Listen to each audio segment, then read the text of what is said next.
조갑제 TV 시청자 여러분 안녕하십니까? 2022년 3월 4일 오후 4시입니다. 지금 대한민국의 운명을 결정할 대통령 선거 사전투표가 진행되고 있습니다. 투표율이 기록적으로 높을 것으로 보입니다. 분노 투표에 의한 정권 교체가 임박했다는 좋은 예감이 듭니다. 그러나 이 성스러운 조국을 지키기 위한, 자유를 지키기 위한, 체제를 지키기 위한 이 선거, 전쟁 같은 이 선거에는 참전을 해야 합니다. 그냥 멀리서 구경하면서 논평이나 하면은 안 됩니다. 반드시 투표장에 나가야 합니다. 그리고 가족, 친지들 데리고 나가야 합니다. 지금 우크라이나에서는 자유를 지키기 위한 처절한 투쟁이 벌어지고 있습니다. 우리가 기습 남침당했던 1950년 6월, 우리가 바로 지금의 우크라이나 사람들처럼 싸웠습니다. 그때도 우리에게는 지도자가 있었습니다. 이승만, 지금 우크라이나에는 젤렌스키 대통령. 그래야 하여 국군이 항복을 하지 않았습니다. 기습당했는데도. 바로 미군의 참전, 유엔군의 참전, 동시에 이승만의 위대한 지도력을 믿고 국군, 국민이 혼연일치가 되어서 싸웠습니다. 이승만 대통령의 표현대로라면은 남녀노소가 무기가 없으면은 짝대기와 동맹이를 들고 나오더라도 싸우겠다. 바로 그렇게 싸웠는데 우크라이나에서 자유민들이 그렇게 싸우고 있습니다. 왜 러시아가 우크라이나를 쳐들어갔느냐? 왜 중국 공산 정권이 대만을 눈에 가시처럼 먹어치우려고 하느냐? 왜 북한이 한반도 적화 전략을 통해서 대한민국을 없애버리려고 하느냐? 여기에 공통점이 있습니다. 그것은 우크라이나와 대만과 한국이 자유민주주의 국가이기 때문입니다. 저들은 독재이므로 그 옆에 자유민이 마음대로 잘 사는 것을 절대로 보지 못합니다.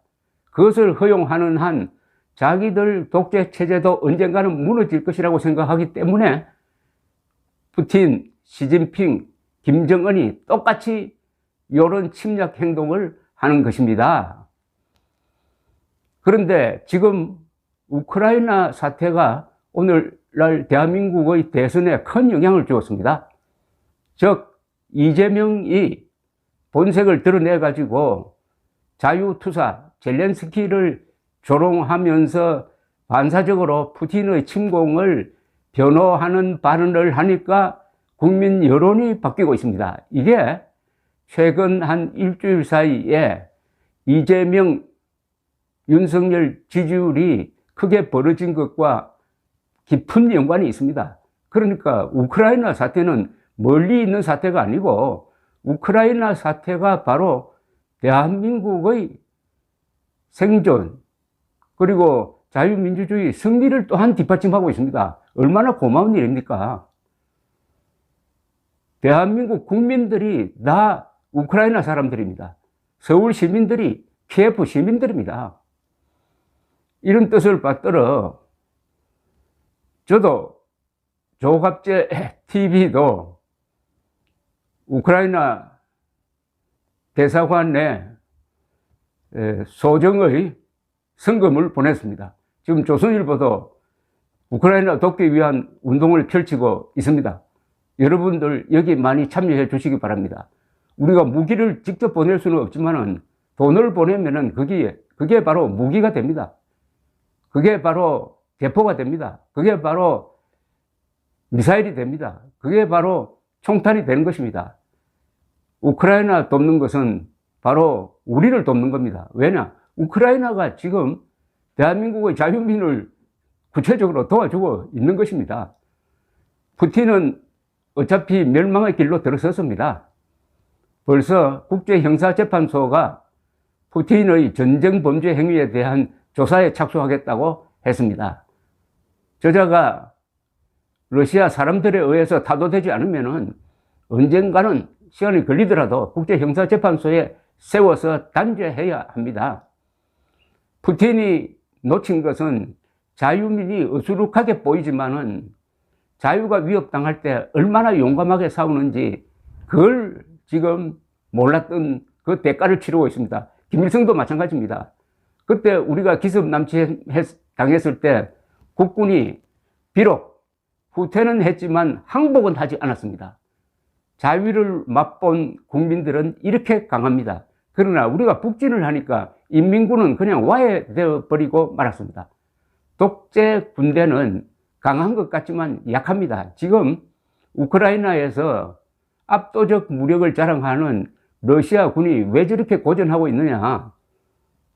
자발성이 없기 때문입니다. 사명감이 없기 때문입니다. 왜 싸워야 하는지 목표의식이 없기 때문입니다. 그러나 우크라이나 시민들은 유럽의 이상을 위해서 우리가 지금 죽어가고 있다. 젤렌스키의 말입니다.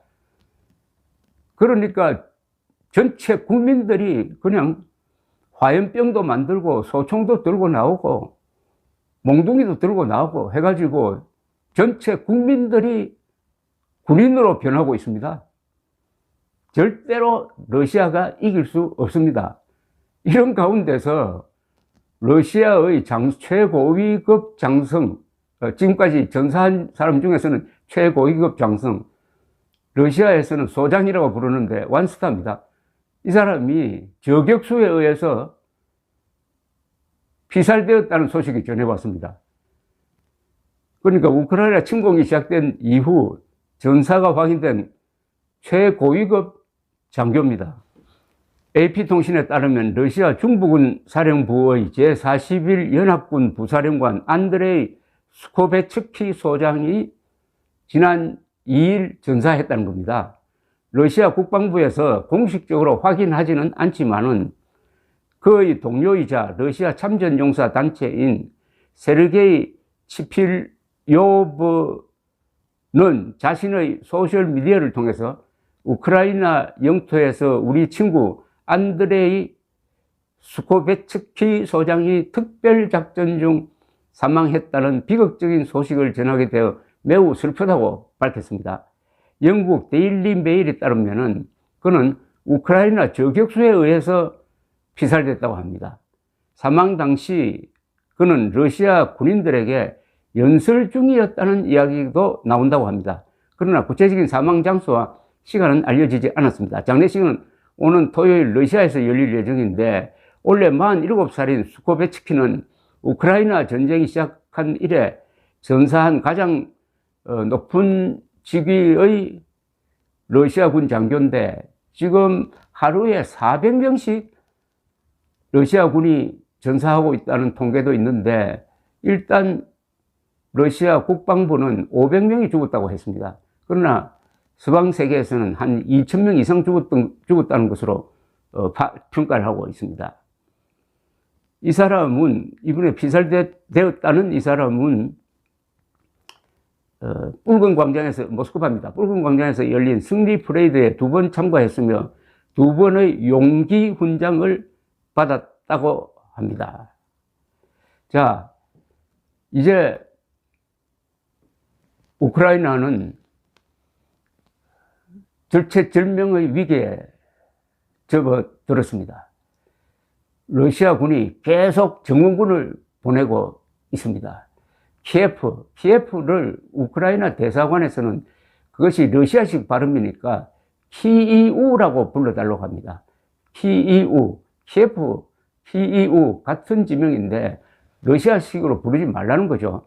그래서 키이우라고 하겠습니다. 그러면 이 키이우, 관로하고 키예프는 지금 일주일째 포위된 상태에서 젤렌스키 대통령의 영웅적인 지휘 아래 항전하고 있습니다. 얼마나 버틸 것이냐, 이게 앞으로 이 세계적 관심사입니다. 그런 가운데서 나토 국가들이 육로를 통해서 적극적으로 무기를 또 보내고 있습니다. 무기를 보내지만은 전투 병력은 보내지 않습니다. 젤렌스키 대통령은 이런 걸 요구를 하고 있습니다. 즉 비행금지구역을 설정해달라. 우크라이나 상공에 비행금지구역을 설정을 하면은 어떻게 되냐면 러시아 공군기가 출격을 하지 못하게 됩니다. 출격하면 어떻게 되느냐? 비행금지구역을 설정한 나토나 미국이 요격을 해야 됩니다. 이렇게 되면은 러시아 군과 충돌하게 됩니다. 따라서 이 유럽이나 미국 쪽에서는 난색을 보이고 있습니다. 그러나 계속 무기만 보내서 과연 키이우의 함락을 막을 수 있느냐에 대해서는 군사 전문가들은 좀 부정적으로 봅니다. 그러면 어떻게 점령할 것이냐? 시가전을 해서 점령하면은 이게 대단한 희생자를 냅니다. 1942년부터 43년 사이에 독일군이 스탈린그라드를 점령을 하기 위해서 시가전을 했습니다. 이 시가전을 통해서 상방 수십만 명이 죽었습니다. 시가전은 어떤 형태로 이루어지느냐 하면은 1층은 적군, 2층은 아군, 이런 식으로 방 하나 점령할 때마다 사람이 죽어나갑니다. 이런 2차 대전식의 시가전이 키이우에서 벌어진다면은 승패와 관계없이 그 참혹상은 말로 다 할 수 없을 것이라고 생각을 합니다. 이런 가운데서도 젤렌스키 대통령은 기자회견도 하고 연설도 하고 하면서 그야말로 지금 이 지구 전체의 대표적인 용자가 되고 있습니다. 용감한 사람. 용감한 사람은 어떤 사람이냐 하면은 젤렌스키 같은 사람입니다. 불리할 때 굽히지 않는 사람이 용감한 사람입니다. 유리할 때 압도적 무력을 등에 지고 큰소리 땅땅 치는 푸틴 저자는 아주 비겁한 자죠. 그리고 김정은이가 바로 비겁자죠. 비겁자. 한반도에서 지금 가장 비겁한 자는 누구겠습니까? 첫째가 김정은이고 두 번째가 문재인 아닙니까? 비겁자. 그런데 이 비겁자가 가장 싫어하는 사람이 누구냐 하면은 바로 용감한 사람입니다. 용감한 사람을 비겁자는 두고 보지 못합니다. 지금 민주당 세력, 이재명이 왜 젤렌스키를 미워하겠습니까? 비겁한 영혼은 용감한 사람을 질투하게 되어 있습니다. 감사합니다.